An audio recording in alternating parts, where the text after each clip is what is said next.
What it do, what it do, what it do, good people. Coming to you live from Taz TV 410. I'm your host, Taz Dean. I know y'all looking at me like, man, you in a bathroom? Yeah, I'm in the bathroom. Sorry to tell y'all, I got COVID. So yeah, I got to quarantine a little bit.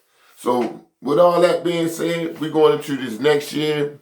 We're going into this next year with a blast. We're going to have some fun with it. We're going in there with our head held high. We're going to pay attention to each other, and we're going to have fun with this. Baltimore City, and even the counties beside the city. I ain't even going to go as far as the DMV. We're going to turn it up a little bit. We're going to turn it up. But before we go into the next year, right? Before we go into next year, it's just one story I wanted to talk about with you guys, man. And before I start the story, I need you to like, share, and subscribe to the channel. Y'all that's on Facebook and Instagram and Twitter, don't be lazy. Go ahead and log into your YouTube.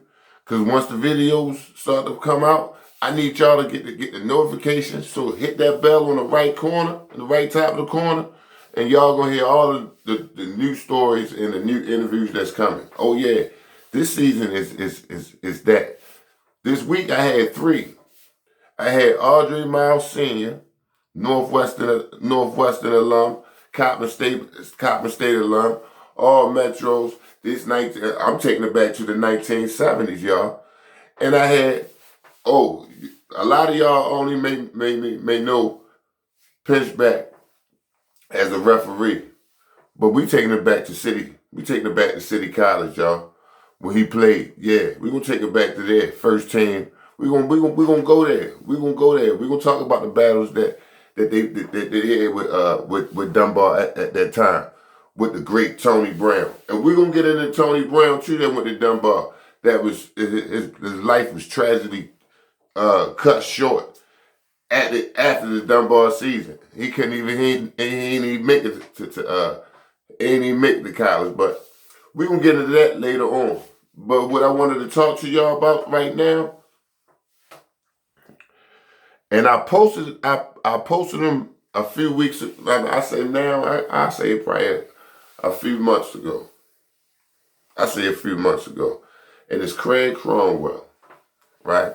The Craig Cromwell story. Now, before I give y'all my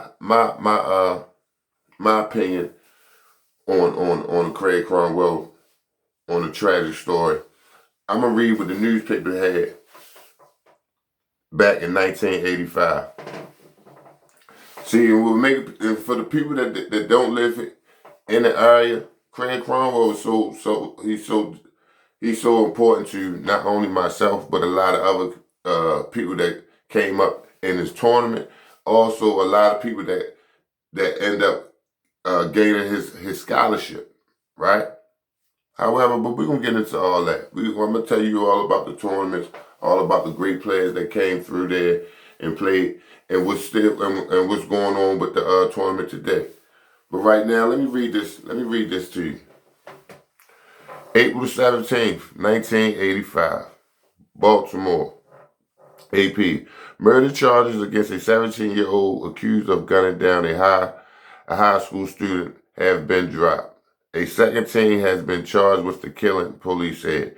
Tyrone Clark charged April the 5th with the shooting death of Craig Cromwell, 16, just before midnight on April the 1st, was freed from jail Tuesday following a city grand jury investigation, said Sergeant Mike Bass, a police spokesman. Robert Garrison, 17, was arrested at his home a few hours after the charges against Clark were dropped. Garrison was charged as an adult with first-degree murder, Bass said. Hold on, we ain't done. Let me read some more. Testimony from Clark and more than a dozen other teenagers who live in the area where Cromwell's body was found led to new charges. Identified sources told the Baltimore Sun the things that led to the new arrest warrant were primarily grand jury matters, which are required by law to be confidential, said Kurt L. Smoke, city state's attorney. At that time, he ended up becoming our mayor. Let me carry on. There are, it's a quote, there are a group of young people in the area who have knowledge about this crime, Smoke said. We are doing our best to identify these young people. End quote. Cromwell, a varsity basketball player at Calvert High School, was found dead along the curb lane of West Franklin Street, near the entrance of Interstate 70. He had been shot once in the back with a small caliber handgun, police said. Cromwell's gym bag containing tennis shoes and a basketball uniform was found beside his body, and his money was in his pocket, police said. Smoke called Cromwell killing senseless. Homicide detectives said they had not determined a motive for the shooting. Smoke said Garrison did not know Cromwell. Now, that was the end of that article. However, let me elaborate more. Now, the kid that shot him at the time, the kid didn't know Craig from a can of paint. However, he put that steel, somebody put that steel in his hand, and he thought he was Superman. He just wanted to shoot the gun. He just wanted to shoot somebody. He ain't even have no motive. He just wanted to shoot somebody, right? Now, I had to go on and tell y'all. I had to tell y'all this story. I wanted to talk about this story, and I need y'all to comment. I need y'all to comment. I need y'all to comment on the story. We gonna dialogue. We gonna go back. We gonna go back and forth this year. I'm gonna get better with that. However, like I said, I wanted to tell this story because we still have athletes dying today, and it's even more so now. Now back then, it used to be a hands off of the basketball or whoever basketball, whatever sport you played. If you was pretty good, it was usually a hand off policy, unless you decided to step into that lane. You know what I'm saying? From Baltimore, you decide to step in that lane now. Hey, it's open sesame. But Craig Cromwell was a kid from East Baltimore, right? That ended up getting a scholarship to the prestige powerhouse Calvert Hall, especially at that time. Now, Craig Cromwell had made varsity that year. That was his junior year. But I was looking. I don't even think he even got a chance to. I don't even think he got a chance to even play a game that season. Now, you had one kid kill another kid. You had some say, "Oh, it was back in my day, back in our day. It wasn't like that." What I'm starting to read now, it was always like that. It was always like that. And the conclusion that I'm coming up with, everybody can't be saved. Everybody can't be saved. Everybody don't want to be saved, right? And what's so heartening right now is I every year, not just in Baltimore, just all over America, is an athlete going down, getting murdered. Sometimes it's the wrong place at the wrong time. We don't want to see none of our people go down. None of our young men. We don't. But it's happening. It's happening, and it happened back then, and it happened now. Now, to elaborate just a little bit more on Craig Cromwell and what his death meant and what it sparked up for generations. I mean, what his death did, what it planted on for Baltimore City, what came after that was a blessing. They started a scholarship fund, so it was kids, underprivileged kids that had a chance to. They wasn't going to go to college before, but they had a chance. They got some money now. They could go. They started this high school tournament. Now they started a high school tournament. I'm not sure where the first games was held at. Craig Cromwell tournament, high school tournament. I'm not sure of that, but I'm gonna take y'all to Madison Dome. Call it the East Side Garden, right? Now everybody done played that. If you played, I'm talking about they had. I ain't gonna say they had because it still goes on today. It's usually what the top 8, top 10 high school teams in the city, and a Catholic league, right? So it's great competition, always great competition. Everybody wanted.